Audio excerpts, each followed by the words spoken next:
So I'm feeling really lit up and filled with love and so much gratitude right now.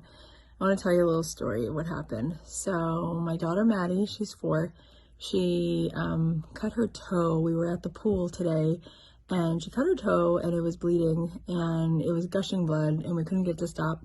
And we had someone come over who knows first aid, and she tried to help and applied some pressure, and after like 20-30 minutes we couldn't get the bleeding to stop. So we called a doctor to come, and so the doctor came to our hotel, and she was so loving to Maddie. She, every time she would like touch her foot, she would also like hold her foot or stroke her foot, and she just had this way about her. She was just oozing with love, and she took good care of her, and she got everything to stop bleeding, and she put an antibiotic on it, and she just took really like such good care of her, and she kept touching her little face. And I said to her, "You're so loving, you must have had such loving parents." And she said, "Yeah, I guess you could say that." And I asked her more about herself. I said, "Do you meditate?" Because she's so calm. And she said, "Yeah." She said, "I meditate every day." She said, I grew up in Pakistan, and I was taught to do that." And I said, "Oh, like we need to do that here." And she was telling me, because my older daughter was watching her iPad, she was telling me, like, in our culture, like kids watching the TV, it's like so stressful. And she said also the coffee shops on every corner makes people so caffeinated and stressed out. And we were talking about the way that she was raised. Her mother used to tell her to like drink tea at night, or even like warm up some milk and meditate when she wakes up and when she goes to sleep. And she was telling me so much about this, and I was just like so enraptured in the conversation. And she's from Pakistan, and she's Muslim, and we were talking about how important it is to sort of raise your kids with meditation and the abilities to self-soothe.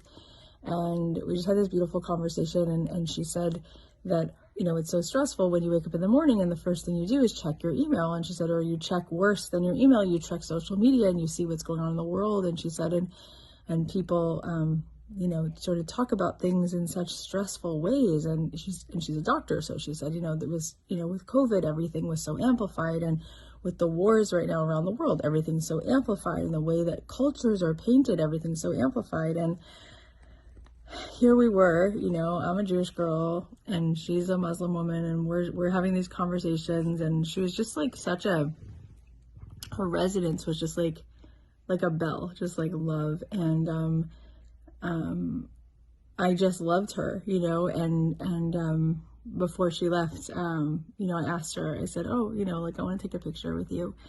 And she said, "Yeah." And I said, I wish that this kind of quality of goodness and love, and the way that we're talking, I wish that the whole world could just be enveloped in love. I wish that everybody was meditating every day. I wish that, I don't know if you know this, but the studies have shown now that if you spend 10 minutes in the morning opening your heart, if you spend 10 minutes every morning going into an open-hearted state, compassion, gratitude, love, you open your heart, they can actually measure this. Your energy extends at that point by 9 meters wide. So you actually become like a greater field of energy. You actually have more energy at that point. Not only that, but if they check your blood levels, you actually produce immunoglobulin A, which means that that's like sort of a natural antibiotic. And so what they found is that if they checked your blood levels by the end of the day, if you spent 10 minutes in an open-hearted state of gratitude, compassion, love in the morning, you would still have that elevated level in your blood in the evening. So it's like getting a flu shot every day, which is unbelievable. But it just widens your energy footprint, right? And that's when you are so much more of a magnet. And earlier today, I posted in my Instagram that what we desire, it's that possibility is already completed. That's already there. It's already there. And this is where we need to go, right? Like when you see people wrapped up in a lower vibration, when people are in a state of fear, or people are in a state of hate, or whatever you're seeing, as long as you're not responding, right? in that vibration won't affect you. So when we stay in an elevated state, you stay in love, you stay in goodness. And you know, I'm gonna be as unrelenting as I can in my own life, you know, to try to continue to share from an open-hearted place. But one thing that was just so beautiful is that I saw an incredible amount of images today from many places, people who want so much peace in the world. But I saw a beautiful gathering of many humans, Jews and Muslims and Christians, gathered in Israel, who were just like talking about how much that they want peace and coexistence. And I don't know if that makes the news, but I think that is so darn beautiful. So I want to share it, and I'll post an image of it, because those are the types of things, you know, those are the types of things that we need to see. And I wish that someone could have been with me today, just even in this room, me and this doctor having this deep conversation about like what really matters, you know, about opening your heart and meditating and calming yourself when you wake up, and setting your mind and setting your frequency. And when you go to sleep, same thing. So I think the answer is more love, more compassion, like truly like saying like, what would love do? Like every single day, like when you post, when you speak, what needs to be said? And how can you say it in a way that is going to stand for that possibility, that love and goodness and peace it's already there, right? And you know, sometimes, like when you're a parent, sometimes really loving your kid is, you know, saying, okay, you need to go to sleep. Sometimes really loving your sister or your friend, or your mom or your dad is saying like, that hurts me, or that I can't, you know, I need this, or I have to go to sleep right now, setting a boundary, whatever it is. There are ways to be loving and also know that that's what's actually really loving, right? Is to honor something that you need to honor.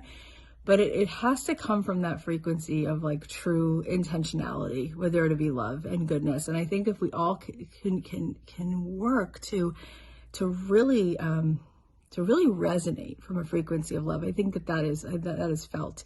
It's the same thing like when I am talking to my children. If I do need to, for whatever reason, say no, or if I do need to, for whatever reason, say something that they might not want me to say, but I know it's what I need to say. If I'm coming from love, they feel it, and then they digest it in a different way, right? But if I'm just kind of, you know, saying something, and I'm not really standing firmly in what I know in that moment is for the highest good, then sometimes like we get into it back and forth, you know? So I was just thinking about that James Taylor song. You can play the game and you can act out the part, but you know it wasn't written for you.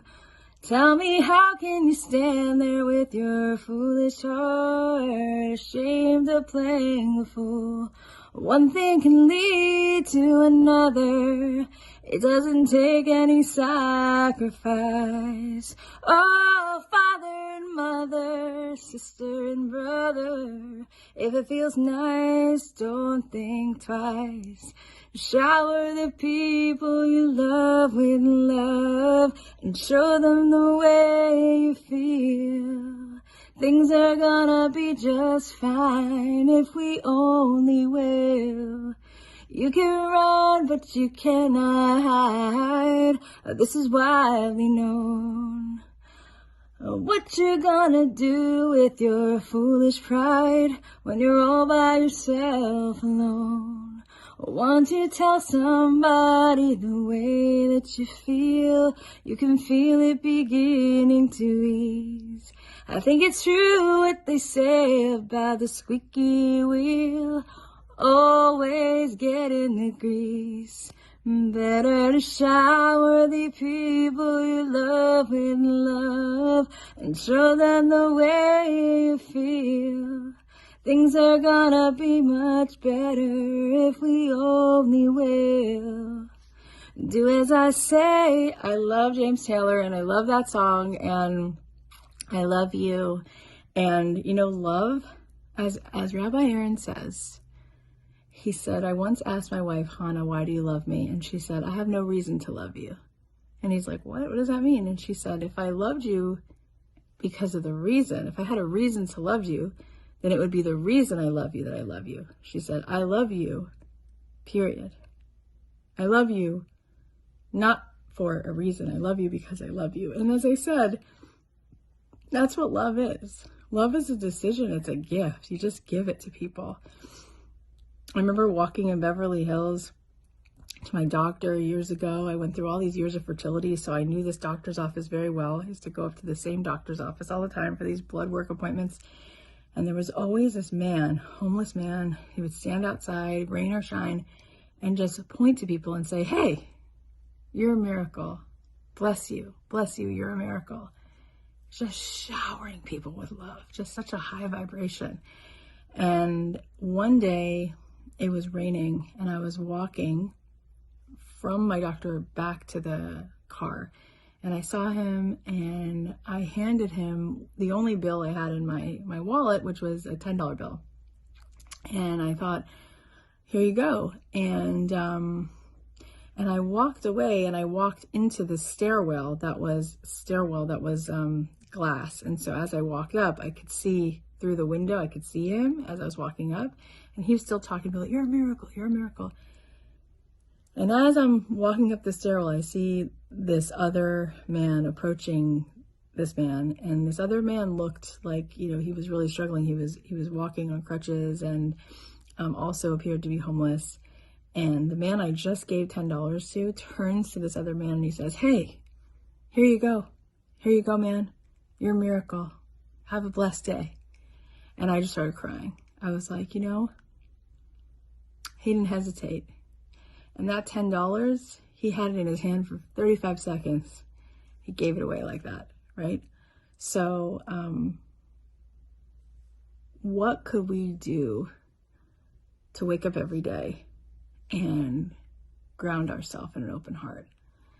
To spend 10 minutes really breathing into compassion and love and goodness.